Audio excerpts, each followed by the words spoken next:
Lyca production Subaskaran மற்றும் red Jain movies தயாரிப்பில் உலக நாயகன் கமல்ஹாசன் நடிப்பில் பிரம்மாண்ட இயக்குனர் சங்கர் இயக்கத்தில் உருவாகியுள்ள இந்தியன் 2 திரைப்படம் உலகமெங்கும் உள்ள உங்கள் அபிமான திரையரங்குகளில் வெற்றிகரமாக ஓடிக்கொண்டிருக்கிறது.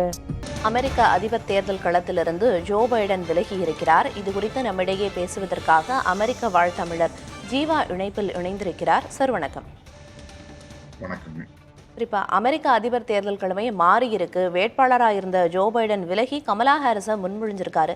கமலா ஹாரிஸுக்கான ஆதரவு அமெரிக்க வாழ் மக்கள் மத்தியில எந்த அளவுக்கு இருக்கு சார்? ஒரு மாதிரி ரிலேட்டிவ்லி சொல்லலாம்னா தெரியல. ஒரு பிரசிடென்ஷியல் கேண்டிடேட்டா அவங்க முன்னிறுத்தாத காரணத்தினால அவங்களுக்கு எந்த அளவுக்கு மக்கள் ஆதரவு இருக்குன்றது வெளிப்படையா தெரியல. ஆனா உங்களுக்கு நான் பழைய ஒரு பேட்டியில சொன்ன மாதிரி, பேராசிரியர் சொன்ன மாதிரி, அமெரிக்கால பாத்தீங்கன்னா ஒரு நிறைய ஸ்டேட்ஸ் ஈதர் அது ப்ளூ ஸ்டேட் இல்ல ரெட் ஸ்டேட்னு சொல்லுவாங்க. அதாவது ரிபப்ளிகன் பார்ட்டி சப்போர்ட் பண்ற ஸ்டேட்ஸ் தனியா இருக்கும், டெமோக்ராட்டிக் பார்ட்டி சப்போர்ட் பண்ற ஸ்டேட்ஸ் கொஞ்சம் இருக்குங்க. அதெல்லாம் பெருசா மாறுறதுக்கான வாய்ப்புகள் குறைவு. ஸோ அங்கெல்லாம் இருக்கும். இந்த வெற்றியை தீர்மானிக்கிறது இந்த ஸ்விங் ஸ்டேட்ஸ். ஃபார் எக்ஸாம்பிள், நம்ம இந்த ட்ரம்ப் சுடப்பட்டார் இல்லையா, அந்த பிலடெல்பியா, பென்சில்வேனியா, அந்த மாதிரி இடங்கள்ல கொஞ்சம் மாறுறதுக்கான வாய்ப்புகள் இருக்கு. அதுதான் முக்கியமா நம்மளுக்கு நிர்ணயிக்கும். மக்களோட அடிப்படையில இவங்களுக்கு ஆதரவும் இருக்குதுங்க. ஏன்னா இவங்க ஒரு பெண், ஒரு மைனாரிட்டி வகுப்பை சேர்ந்தவங்க, இவங்க ஒரு இந்தியர், கருப்பர் அந்த இனத்தை சேர்ந்தவர். அதனால அதுக்கு ஒரு ஆதரவுக்கு வட்டம் கண்டிப்பா இருக்கும், அதற்கான எதிர்ப்பும் இருக்குங்க. அதனால இவங்களுக்கு எவ்வளவு ஆதரவு இருக்குன்றது இன்னும் போக போக தான் நம்மளுக்கு தெரிய வரணும். நம்மளுக்கு கமலா ஹாரிஸுக்கு மக்கள் மத்தியில் இருக்கக்கூடிய ஆதரவு வரும் காலங்களில் தெரியும், போக போகன்னு குறிப்பிட்டீங்க. இப்போ பைடன் களத்திலிருந்து விலகுனது ட்ரம்ப்புக்கு ஒரு கூடுதல் சாதகமான ஒரு சூழல் உருவாகி இருக்கு தேர்தல் களத்தில் அப்படின்னு புரிஞ்சுக்கலாமா?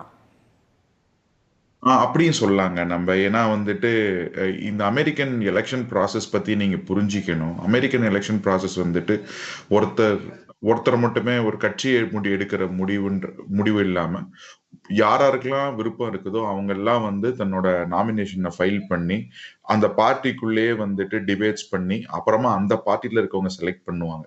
ஸோ இது ஆல்மோஸ்ட் ஒரு 1.5 வருட ப்ராசஸ். இந்த பிரசிடென்ட்டை செலக்ட் பண்றது, இந்த வைஸ் பிரசிடென்ட் செலக்ட் பண்றது ரிலேட்டிவ்லி அந்த பிரசிடென்ட் யாரை என்டார்ஸ் பண்றாங்களோ அவங்க வந்துருவாங்க.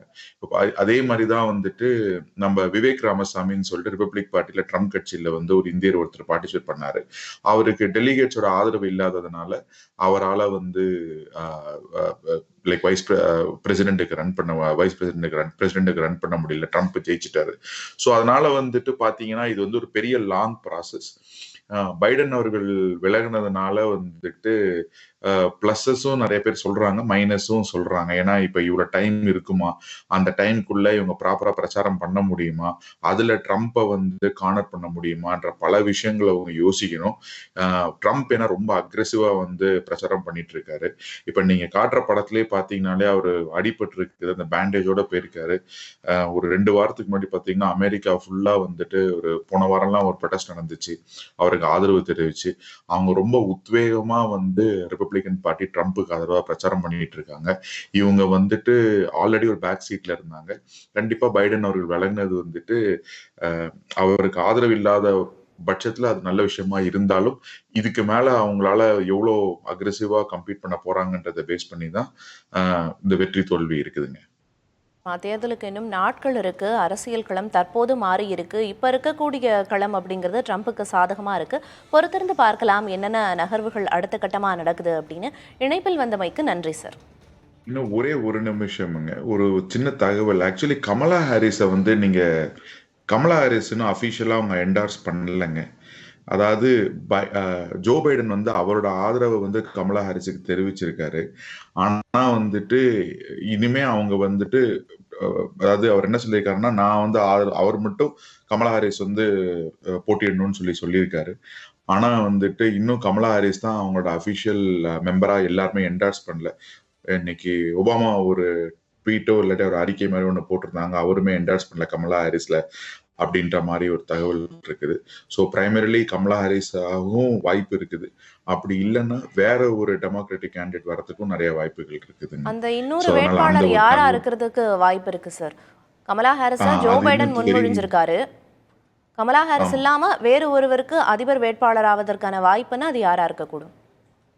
நிறைய பேருக்கு இருக்குதுங்க. ஒருத்தருன்ட்டு நம்ம சொல்ல முடியாது. பட் நிறைய பேருக்கு அந்த வாய்ப்புகள் இருக்குது. ஸோ பிரைமரிலி இப்ப நம்மளுக்கு ஒரு 2, 3 ஆப்ஷன் தாங்க இருக்குது. ஒண்ணு வந்துட்டு எல்லாரும் இவங்கள ஏத்துக்கிட்டு எலக்ஷன்ல டேக் ஃபார்வர்ட் பண்ணலாம். அப்படி இல்ல அப்படின்னா வந்துட்டு இந்த டெலிகேட்ஸ்லாம் சேர்ந்து இன்னொரு கேண்டிடேட்ட ப்ரப்போஸ் பண்ணலாம். அவருக்கு வந்துட்டு நிறையா வந்துட்டு லைக் ஓட்ஸ் கிடைச்சிச்சுன்னா அவங்களும் கண்டெஸ்ட் பண்ணலாம். ஆனா இப்போதைக்கு கமலா ஹாரிஸ்க்கு வாய்ப்புகள் கொஞ்சம் பிரகாசமா இருக்க மாதிரி தெரியுது. பட் அது மாறுறதுக்கான வாய்ப்புகளும் கொஞ்சம் ஒரு 10% இருக்குதுங்க. இன்னும் உறுதி முடிவு அப்படிங்கிறது வெளியாகல, பொறுத்திருந்து பார்க்கலாம். இணைப்பில் வந்தமைக்கு அதாவது நன்றி சார். நீங்க தொடரலாம். நன்றி. இல்லைங்க. அதாவது வந்துட்டு டெமோக்ராட்டிக் கேண்டிடேட்ஸ் நிறைய பேர் வந்துட்டு லைக் நிறைய பேர் இருக்கிறாங்க. ஆல்மோஸ்ட் ஒரு 9 பேர் வந்துட்டு கான்டெஸ்ட்ல இருக்கிறாங்க.